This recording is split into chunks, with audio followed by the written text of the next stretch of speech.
Welcome to our channel. Today we how to disable showing reminders on ShowingTime, beginner guide step by step clearly. To begin, open the ShowingTime application on your device. Sign in to your account using your credentials. Once you're logged in, navigate to the main dashboard. Look for the settings icon, usually represented by a gear symbol. Click on the settings icon to access your preferences. In the settings menu, locate the notifications section.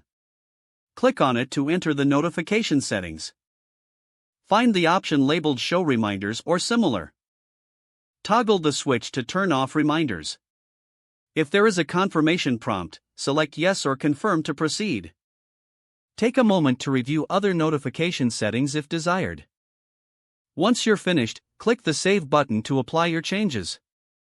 Exit the settings menu to return to the main dashboard.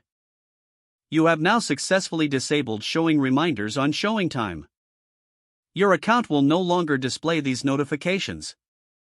If the page does not load, refresh the browser or try again in a private or incognito window.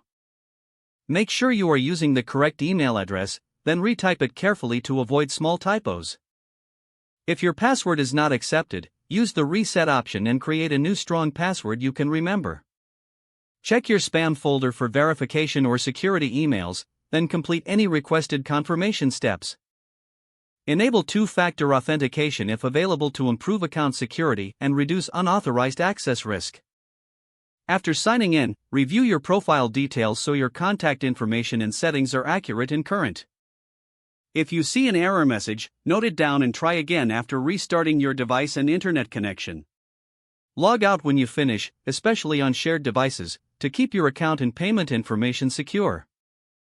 If the page does not load, refresh the browser or try again in a private or incognito window.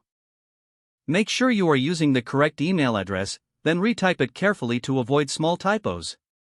If your password is not accepted, use the reset option and create a new strong password you can remember.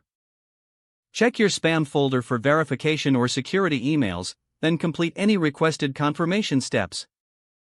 Enable two-factor authentication if available to improve account security and reduce unauthorized access risk. Don't forget to like this video and subscribe to our channel for more step-by-step tech guides.